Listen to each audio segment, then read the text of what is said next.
Hey guys, welcome back to the channel. It's Gary here from RV Living Life. In today's video, I'm going to solve a problem I'm having with my basement heat. I have one of these Mercury switches for my basement heat, as most campers would probably have that as their main heat, what have you. It's just a single phase, heat only thermostat, and this thing is so hard to set properly, it's ridiculous. I'll go out there to turn it up a little bit because the temperature's down around 40 degrees, and next thing you know, it's 70 in there. And then I go out there and I go to turn it down, and then it's 50. There's no happy medium on this thing. And also when you can see, actually, let's look on here. This is the temperature at various zones in the RV. So here's what it's the temperature inside right now. It's 78. It's 26 outside. And here are the two different temperatures in the basement. And I have that thing, I had it set at 50 degrees and now it's up to that. So I really don't know what to say about this switch other than it's garbage, I guess. So I bought another switch, a digital one, so I can set it up and I can have an actual digital readout. This is it here. And I'm going to install that. I'm going to replace the one in the basement because it's just a disaster. It just doesn't work that well. So here we go outside. I'm going to get dressed and take Lexi out, of course, and we'll go out and see what we can do about getting this problem resolved. So when you open the bay door to adjust the temperature, it's up there out of reach. This is the basement thermostat. And the problem is when you reach inside here and you go to adjust that bottom adjustment dial there, when you go to slide it, by the time you reach here and find it, you move it before you even slide it in a direction you want. So unless you crawl right in here and take a look directly at it. And the problem with this is when it's cold outside, the basement's like 45, 50 degrees, and when it's hotter outside, like above zero, the basement's like 60 or 70 degrees. So this thing is not working properly. And I'm going to replace it with this guy right here. It's an Emerson digital, so on here you'll get the actual temperature it is and what the set temperature is. And hopefully I can just set it to whatever I want and forget it, instead of continuously coming in here and trying to adjust this thing. If I could just put it in one position and the temperature would stay, I'd be happy with it. But that's not at all how it works.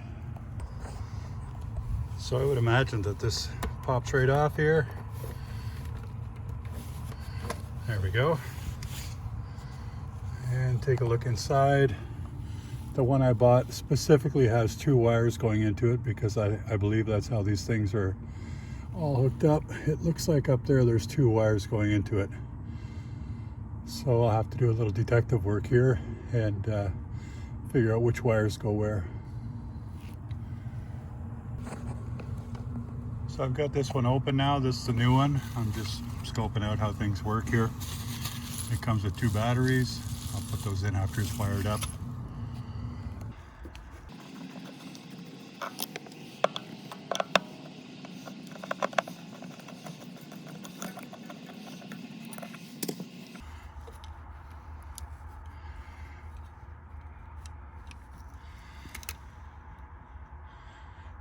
Of course, I should mention that all power is off in the coach right now.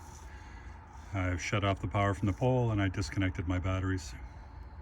Well, that seems simple enough for two-wire heat-only systems. Connect to RH and W.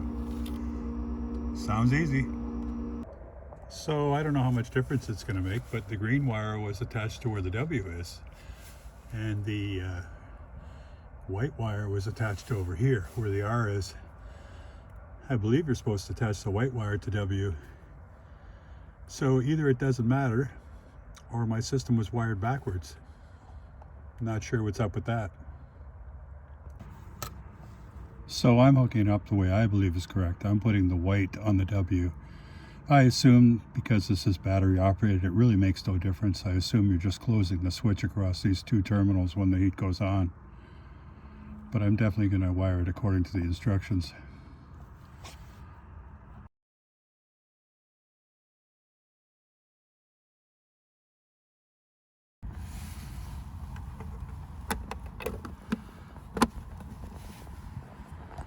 Okay, that was a very easy job, maybe 10 minutes.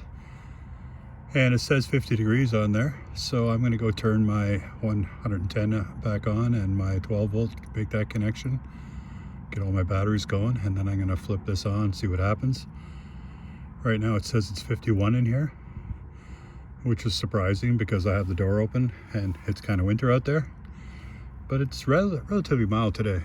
So anyway, I'm gonna go turn the power on, see what happens.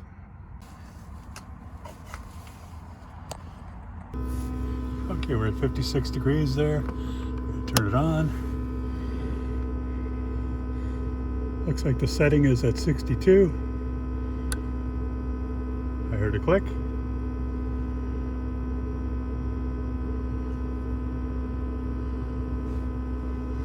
And it sounds like my basement heat is turned on. And yes, there's heat blowing. That's great. So now, instead of guessing what my temperature is at all the time, I can just take this down to 55. There, just shut the heat off. And that's where I want my basement heat, at 55. Perfect.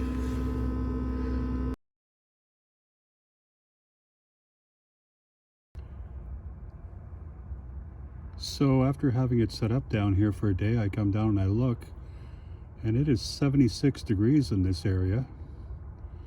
And I have it set at 55. There's no reason it should be 76. It's quite close to the ceiling here, and I have a heated floor above us.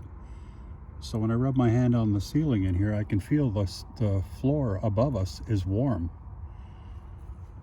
So that can directly be having an impact on it.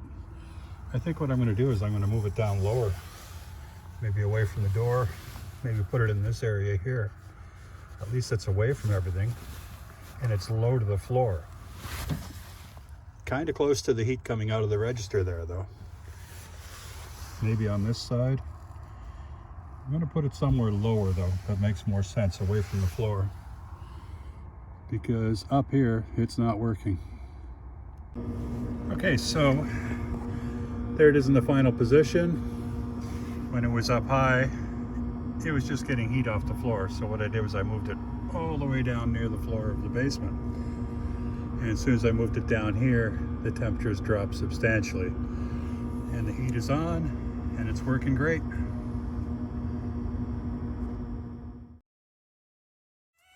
If you like what you saw here today, give us a thumbs up. We really appreciate that. It helps us out a lot. And if you want to see more videos in the future, click subscribe and ring that little bell so you get notified.